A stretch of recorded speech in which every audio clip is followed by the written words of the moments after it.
नमस्कार, मेरा नाम सरला है।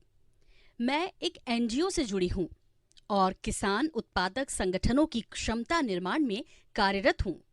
नमस्कार सरला जी, आपसे बहुत समय बाद मुलाकात हुई। मैं अपने किसान उत्पादक संगठन के कार्य को आगे बढ़ा रहा हूं। हालांकि इस कार्य में मुझे कई प्रकार की समस्याएं आ रही हैं।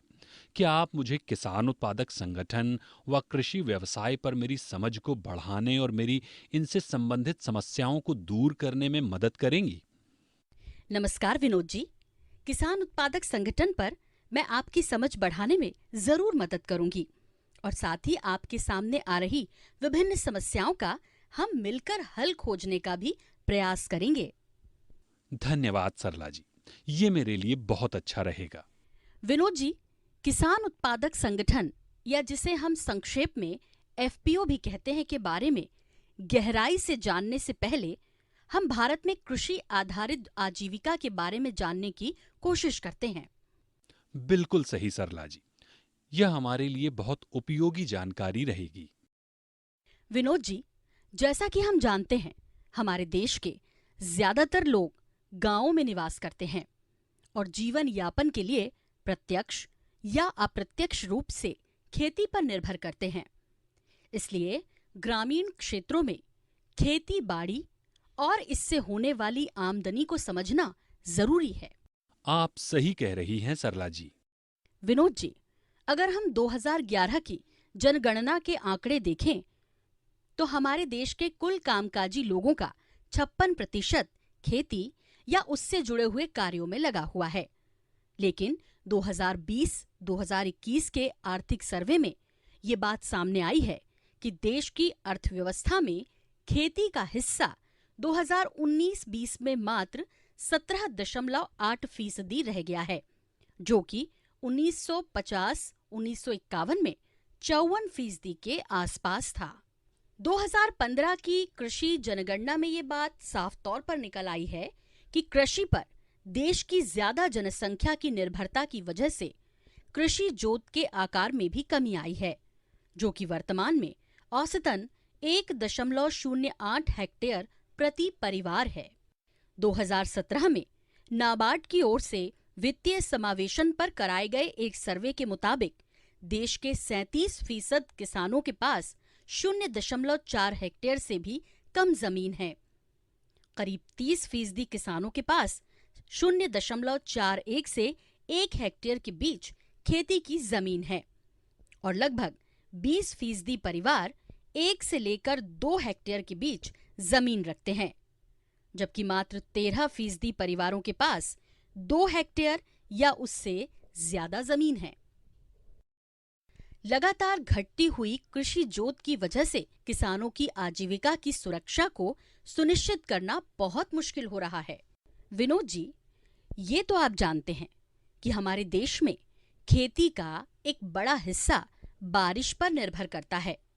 मौसम में आ रहे बदलाव के चलते कभी कभी बारिश तो कभी कभी लंबा सूखा और तापमान में उतार चढ़ाव तो जैसे आम बात हो चुकी है, जिसकी वजह से अक्सर फसल खराब हो जाती है और किसानों को काफी नुकसान उठाना पड़ता है।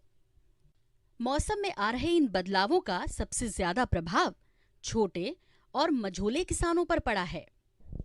विनोद जी, छोटे किसानों की हालत को हम इस वीडियो के माध्यम से और गहराई से समझने की कोशिश करते हैं।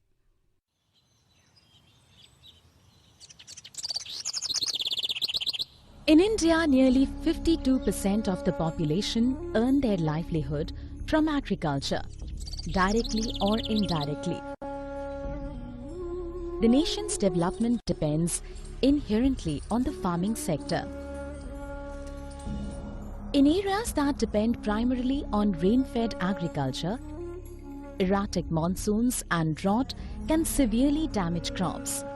Besides, for small and marginal farmers, farming is not a profitable venture because of low land holdings and limited accessibility of resources, technology and market. In these areas, to escape poverty, farmers have to build additional sources of income apart from farming activity.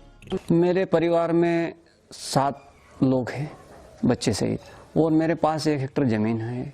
जो ज़मीन में खेती जो होती है आमदनी, उससे मेरे परिवार को पालना पोसना बहुत ही मुश्किल में हो रहा है। क्योंकि हमारे परंपरा से खेती का ही है, इसके अलावा और कोई तो रोजगार है नहीं जो वहाँ से हम उसका गुजारा कर सकते हैं।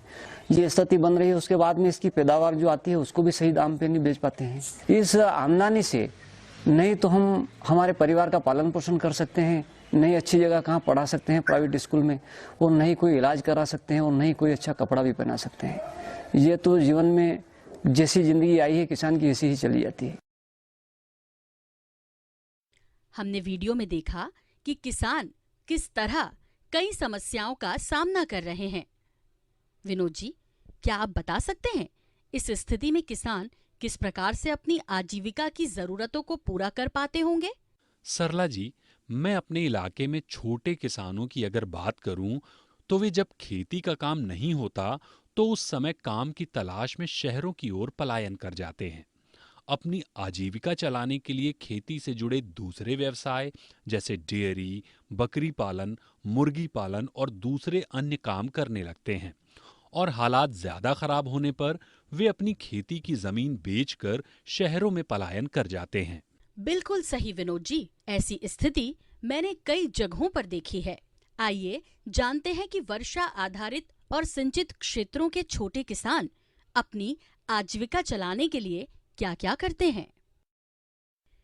वर्षा पर निर्भर क्षेत्रों में देखा गया है कि खरीफ की फसल की कटाई के बाद कुछ समय के लिए किसान बड़े पैमाने पर 2 से 3 तरह के काम धंधों में लग जाते हैं, जैसे कि पहला, शहरों और कारखानों में काम करने चले जाते हैं। दूसरा, जंगलों में लघु वनोपज और सूखी लकड़ी इकट्ठा करते हैं। और तीसरा, मजदूरी करने लगते हैं। खेती बाड़ी से सीमित आय होने की वजह से अपनी जरूरतों को पूरा करने के लिए ये सब काम करते हैं। जबकि सिंचित क्षेत्रों में ये देखा गया है कि पहला, किसान उद्यानिकी और डेयरी से संबंधित गतिविधियों में सम्मिलित होते हैं, जिससे कि उनको नियमित आय प्राप्त होती रहे। दूसरा, कृषि और अन्य प्रकार की मजदूरी करते हैं। और तीसरा, जरूरत होने पर घर के कुछ सदस्य शहरों और कारखानों में काम करने के लिए बाहर चले जाते हैं। विनोद जी, अब आप बताइए कि आपके क्षेत्र में क्या किसानों को उनके उत्पादों के सही दाम मिल पाते हैं? सरला जी, मैंने अपने क्षेत्र में देखा है कि अक्सर किसानों को उनके उत्पादों का उचित मूल्य नहीं मिलता। अनाज, दालें, तिलहन, फलों आदि में किसानों को नुकसान उठाना पड़ता है, क्योंकि बिचौलिए उनके मुनाफे का ज्यादातर हिस्सा ले जाते हैं।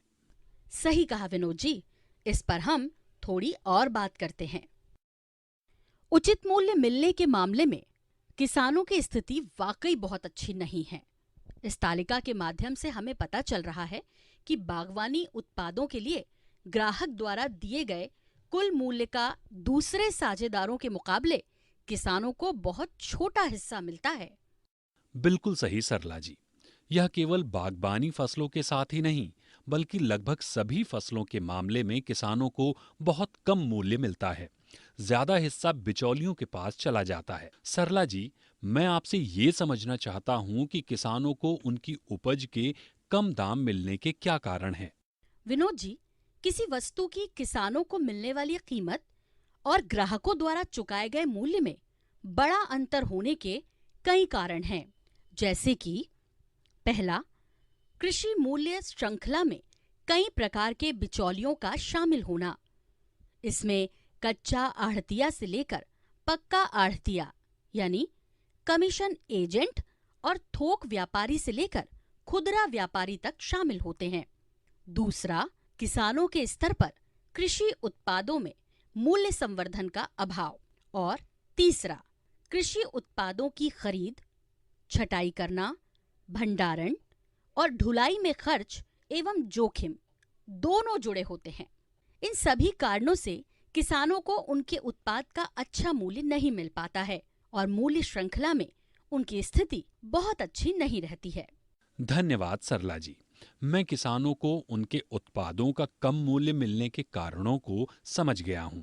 ये मेरे लिए बहुत ही उपयोगी जानकारी रही है।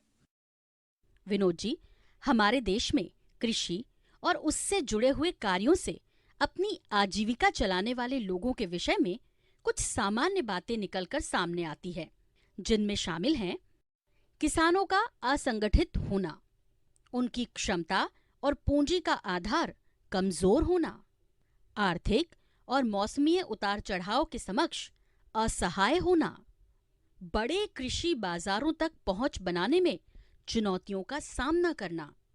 इनके अलावा ज्यादातर किसानों की कुछ और समस्याएं भी हैं, जैसे कि शिक्षा का स्तर कम होना, कृषि से जुड़े आधुनिक ज्ञान और प्रक्रियाओं की जानकारी की कमी होना।